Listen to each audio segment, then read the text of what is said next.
¿Es posible reinventarse?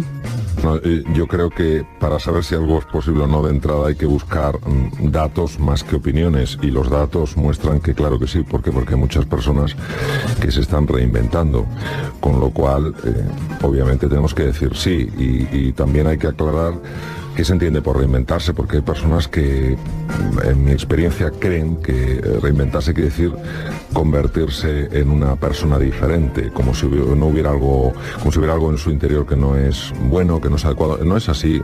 Reinventarse sencillamente quiere decir transformar tu forma de ser, no quién eres, porque tú ya eres un ser completo, cambiar la forma en la que eres, una forma que te ayude pues a tener de la vida o experimentar en la vida mucho más lo que quieres, y también a alejar precisamente de tu vida aquello que no quieres.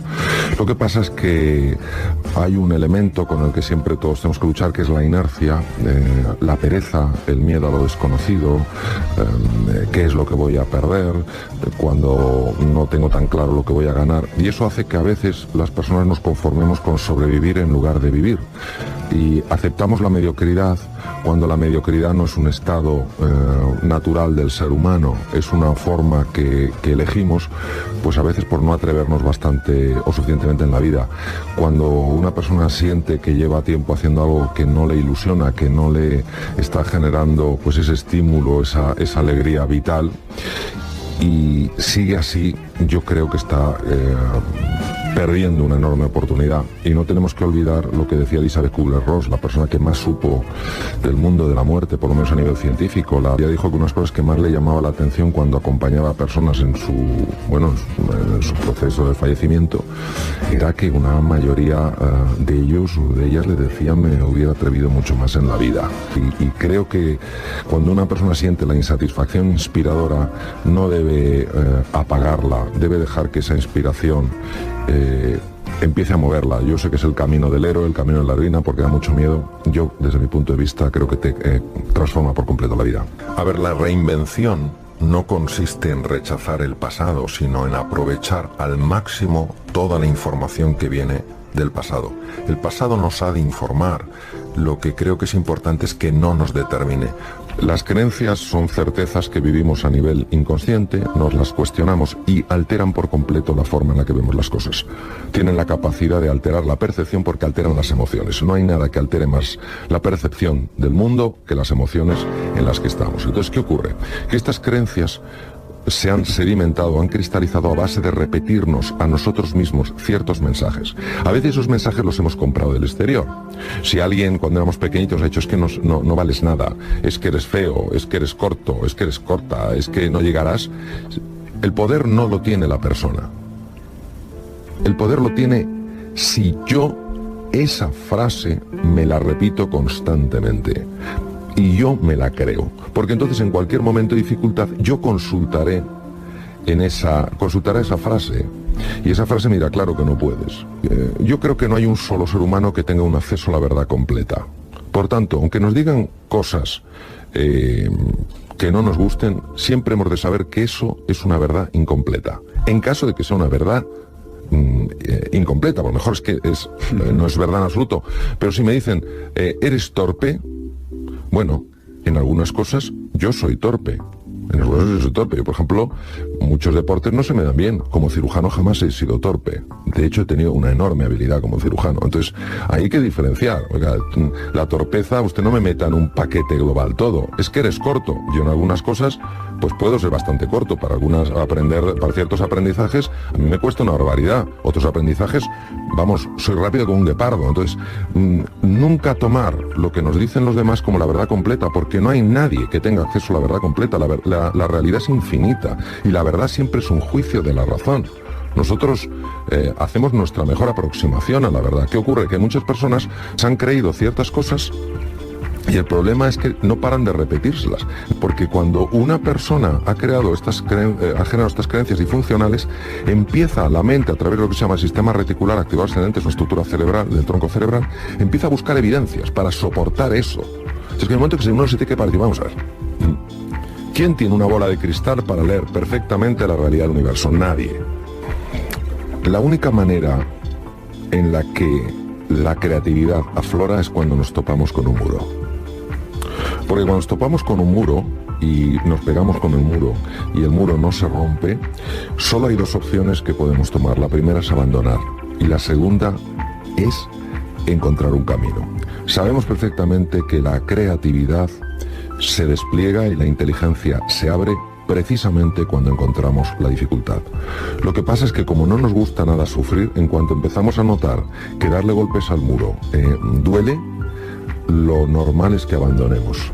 ¿Cuántas personas, porque han seguido, porque han creído en sus posibilidades, han descubierto que todo muro tiene unas microfracturas y que por las microfracturas poco a poco te puedes ir colando? Cuando nosotros nos encontramos ante un desafío, la mente tiene que hacer una valoración. Y la valoración es de dos tipos. Una, tierra incierta, tierra desconocida. Dos, tierra hostil. Si la valoración que hace la mente es tierra hostil, solo puede poner en marcha tres mecanismos. Ha sido así por muchísimo tiempo en la evolución de las especies. Uno, la agresión. Otro, la huida. Y otro, el bloqueo. Pues hay personas que quedan estancadas en la agresión, se sienten amenazados por la vida, se sienten amenazados por los demás, aunque los demás no les estén amenazando, y eso hace que tomen posturas agresivas, estén muy irritables, tiendan incluso a ser personas violentas. Es una lectura errónea de lo que está ocurriendo. Cuando un ser humano se siente absolutamente impotente para hacer frente a un desafío o un reto que se está encontrando en su vida, no cabe duda que esos filtros están actuando. No quiere decir para nada que el problema no sea difícil, el problema puede ser muy complejo. Cuando tenemos esa sensación de absoluta impotencia es porque hay una creencia limitante. Siempre hay un camino, a lo mejor no un camino para resolver perfectamente el problema, sí un camino para darle una respuesta a ese problema, a ese reto. Es importante que sepamos que este tipo de creencias para nosotros son certezas incuestionables y están dirigiendo muchísimos de nuestros procesos mentales. La clave para saber cuándo una persona tiene una creencia limitante es observar el cuerpo. Cuando un ser humano se llena de tensión ante una situación determinada, cuando un ser humano siente que su cuerpo se bloquea, que su mente se nubla, en ese momento sabemos que una creencia limitante se está activando. En lugar de pensar que ese desafío es demasiado grande, yo invito a un momento de paz, un momento de serenidad y hacerse uno a sí mismo una pregunta. ¿Qué me estoy diciendo a mí mismo? ¿Qué me estoy diciendo a mí misma para sentirme tan insignificante, tan pequeño en esta situación? Qué difícil es eso, ¿eh? Es difícil porque las creencias inconscientes tienen, yo lo llamo, su propio sistema inmunitario, su propio sistema para preservarse y mantenerse. Es mi experiencia que cuando buscamos espacios de soledad, espacios de tranquilidad, y hacemos esta pregunta y tenemos la paciencia de aguardar, surge una idea de un lugar muy especial. No procede, la sensación es que no procede de la cabeza, la sensación es que procede del cuerpo. Te viene algo, te viene una idea, te viene un pensamiento muy sorprendente, descubres una nueva realidad y lo que notas inmediatamente es como el cuerpo en su totalidad se relaja. Es como si te hubieras quitado un montón de kilos que tenías en la espalda o llevabas en la espalda sin darte cuenta de que los llevabas. El ego hay que entenderlo no como una estructura fija, sino como una estructura dinámica. El ego es nuestra identidad. Y el ego puede tener dos posicionamientos. Uno es un ego completamente estanco o un ego poroso. El ego estanco hace que yo me sienta completamente separado del resto. No veo ningún punto en conexión. Solo me preocupa sobrevivir. Solo me preocupa utilizar a los demás para mis fines. Esto es tremendamente lesivo, porque además es fuente de infelicidad y fuente de enfermedad. El ego poroso es cuando yo reconozco que sí, que tengo un cuerpo distinto, que tengo formas distintas de ver la realidad, que me gusta más un color, que me gusta más una cosa, pero a la vez soy consciente que todos los seres humanos formamos una unidad. ¿Por qué? Porque todos tenemos ilusiones, todos tenemos preocupaciones, todos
tenemos luchas internas y eso hace que yo, reconociendo que soy distinto de los demás, no me sienta distante. Por eso la base de todo cataclismo es el egoísmo y la base de toda prosperidad es la generosidad. La base de todo cataclismo, por lo menos como yo lo veo, es convertirte en el centro del círculo, y la base de toda prosperidad es la generación de una elipse. Una elipse tiene dos centros, estás tú y estoy yo.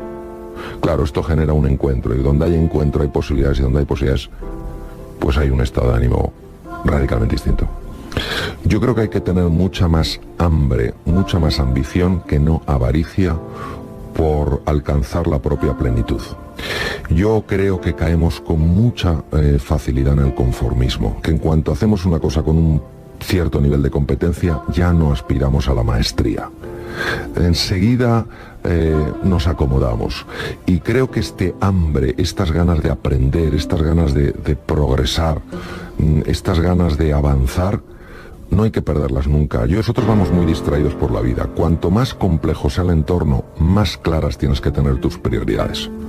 Cuanto más difíciles son los desafíos, más anclado tienes que estar en tus valores. Eso es el foco. El foco es no dejarte distraer por cosas que son irrelevantes.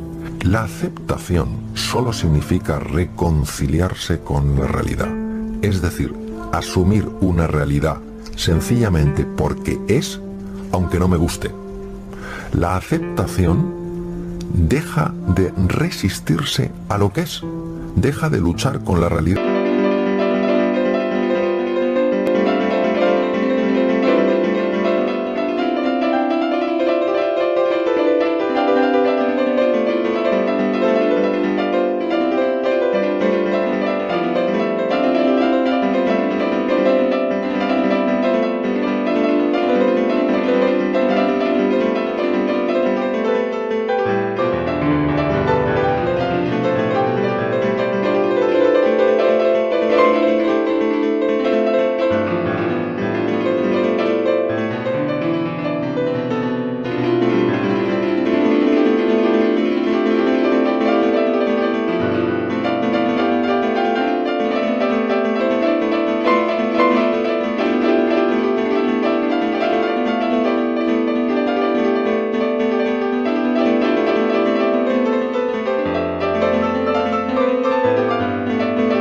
Es decir, si a mí me diagnostican un tumor maligno, la aceptación no quiere decir que me guste, la aceptación no quiere decir que esté de acuerdo, la aceptación es que asuma que esa es la realidad y con esa realidad ahora tengo que jugar. ¿Qué ocurre cuando yo acepto? Que me aflojo muchísimo, que esa tensión de la rebeldía contra la realidad produce cambios muy negativos en el funcionamiento del cuerpo y del cerebro. La resignación es una actitud pasivo-agresiva. Es decir, no es que yo me ponga a dar gritos, no es que yo empiece a dar voces, pero hay una resistencia, hay un rechazo oculto a esa realidad. Sabemos que la actitud pasivo-agresiva, mantenida en el tiempo cuando es un estado de ánimo, produce una elevación de una hormona que se llama cortisol y que es muy negativa en el funcionamiento, por ejemplo, del sistema de defensa, del sistema inmunitario, en el metabolismo óseo, en el funcionamiento del tubo digestivo. Es decir, la aceptación me permite tomar acciones una vez que he asumido que esa es mi nueva realidad. Muchas veces nos obsesionamos con llegar al destino y lo importante es cómo vamos mejorando, cómo nos vamos transformando en el camino. El mundo no existiría en guerras si nuestro corazón estuviera en paz. El mundo exterior es un reflejo del mundo interior. No existiría violencia si nuestro corazón no anidara la violencia. Pues un poco lo que nos anima es a lo que es más difícil, que es en lugar de decir ese tiene que cambiar, esa también, decir soy yo el que tengo que cambiar. Y un poco lo que decía Ayn Rand, ¿no? Cuando tú cambias, todo cambia. Muchas personas dicen que quieren cambiar y no hacen absolutamente nada para cambiar. Porque el cambio personal, la transformación, da mucho miedo. Es salirte de esa zona conocida, de tu status quo, y empezar a explorar más allá de las limitaciones que uno mismo se ha impuesto. La personalidad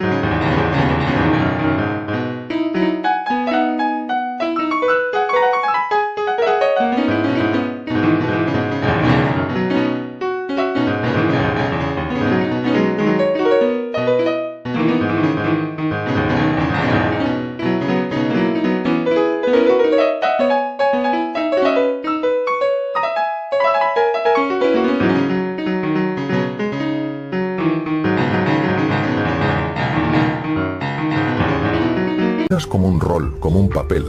Si una persona en una empresa, pongamos por ejemplo, considera que todo lo que es ella queda definida en el papel, jamás se saldrá de su papel, y no cabe duda de que podría hacer cosas más allá de su papel. Igual ocurre con la personalidad.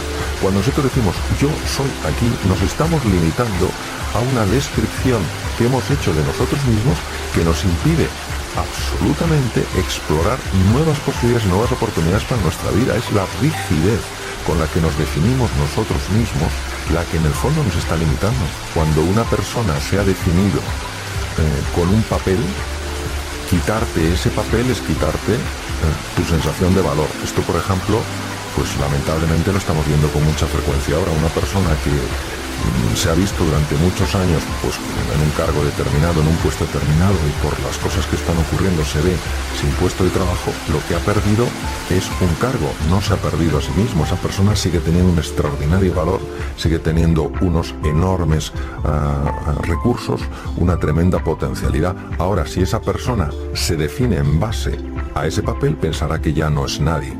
Lo mismo pasa en las transformaciones de la identidad, de la personalidad. Empezamos a tener sensación profunda de vértigo y creemos que si expandimos los límites de nuestra personalidad ya no nos reconoceremos a nosotros mismos, y en el fondo lo que haremos será desplegar y permitir que florezca la verdadera naturaleza, la verdadera realidad que somos. La crisis, en el fondo, es una llamada a hacer un cambio fundamental en la forma de pensar, en la forma de vivir y en la forma en la que la sociedad contempla las cosas. Lo que ocurre es que dependiendo de la forma en la que nosotros valoramos esa crisis, vamos a obtener un resultado u otro.